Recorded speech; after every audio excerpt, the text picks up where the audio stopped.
Hey lovelies, it's Alexa with Blue Woods Design and Mixed Media Art School, and this week's Monday prompt project is dots. And I created this really fun girl. Um, it was quite the process to get there. So I'm going to walk you through what I did, but I definitely had a moment of where I scrapped it all and kind of started over, which I know sometimes feels scary, but I ended up loving where I got, which wouldn't have happened unless I did this. So I start by putting some gesso down on my page, not too worried about making it perfectly covered. I just wanted something so that when I would spray, because I knew I was going to grab some sprays, that it wouldn't go through the paper, right? So I sprayed through my stencil. I picked this one because obviously it's like polka dots. And then I sprayed through the stencil and then flipped it over and made sure to press on it to make sure anything that was on the top side of the stencil also made some marks. And then I used some ink there and kind of smushed it around. Kind of made a mess, but no problem. I was really going more for the color aspect. So I grabbed my Marabou art crayon and added some more of that tealy color because I really liked it. And then I started wiping through a stencil. And then I did this technique, which I really, really love, and that is I used my Marabou art crayon and I kind of colored on top of my stencil. Now this one is like that plasticky material. I do have some that are more of like an absorbent one, and they don't work as well for that. But most of your stencils will be that plasticky kind. And I put the Marabou art crayon on and then I smushed it around through there with my fingers, and I love how that turns out. And then I grabbed a homemade stamp that I made, and these are just like some little craft wood pieces that I hot glued onto a piece of cardboard just to make some random dots. And then I was like, all right, it's getting kind of busy. And what we do when it's busy is we start to unify the page, right? And you can do that by adding white or black or whatever it is. I used some white gesso to kind of unify my background, push it to the back so I could make something focal. Now I start drawing a girl here, and I end up not liking her one little bit. Here, I don't mind her so much right there. But then it takes kind of a weird turn. Like I was like, oh, let's make her with a really round face.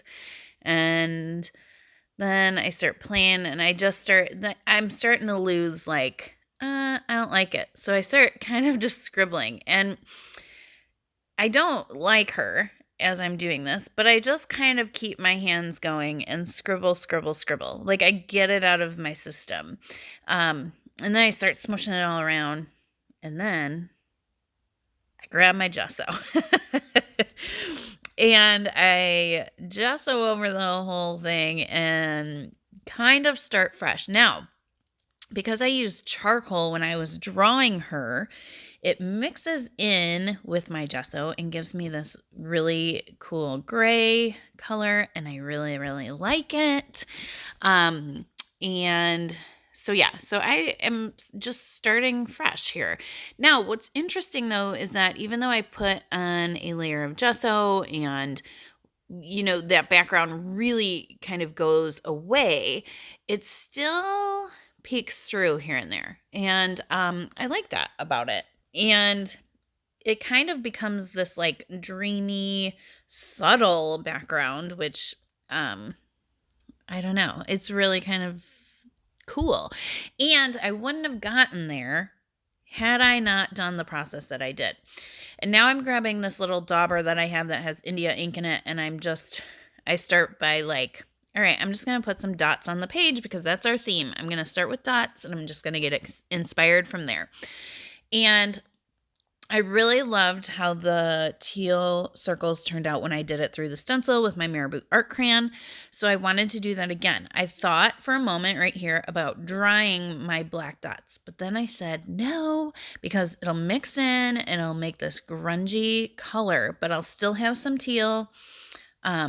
So I did that and I loved it. I loved how it came out. It came out, like it just matched the background so nicely because it was kind of cloudy and more muted of the teal and stuff. So I actually really start to like right here. I'm like, ooh, I'm loving this. I'm loving this. And so, so then it took a new direction again with dots as my focus. And you'll see I draw my girl in there. And for the most part, it's just one of the girls that I draw. There's not anything really with dots on her face that I am thinking, nope, I just draw her as is. But I do draw her with pencil, then I go over it with Stabilo All, and then I wet the Stabilo All to get my shading. And towards the end, you'll see I use some little round stickers for my white dots, and those are actually from the center of the tag reinforcer stickers or whatever. So kind of an unusual place to find that.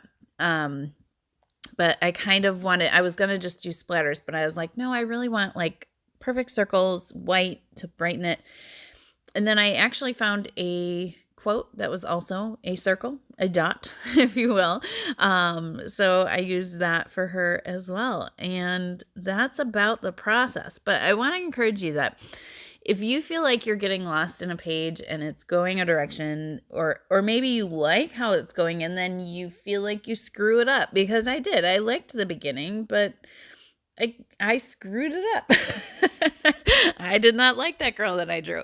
I don't want you to feel defeated or discouraged, because honestly, I love what I created a million times more. And I love the background a million times more than what I started with as a background. And even here, like I'm putting in her eyebrow and it's starting to scratch up some of the gesso. And as you'll see later, I actually was like embracing that, because as I was drawing her hair, it started to pull up some of the gesso too. And I'm like, ooh, I want to scrape some of this up. And the reason I love that is because it shows the journey, right? Like it shows this idea that it's like, there's a lot below the surface, like literally. But I also love how that kind of like when you're drawing faces and stuff, right? There's always somebody in there and there's a lot that you don't see. So I kind of loved that little scratching that happens. But yeah, I encourage you guys to play with adding some dots to your page this week.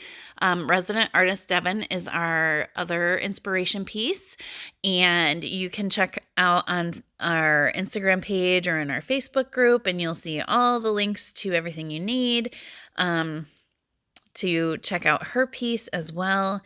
And I can't wait to see what you make. So if you make something with dots in it this week, tag us at Mixed Media Art School. Use the tag Monday Prompt Project. And we will see you again next week. You guys have a good one.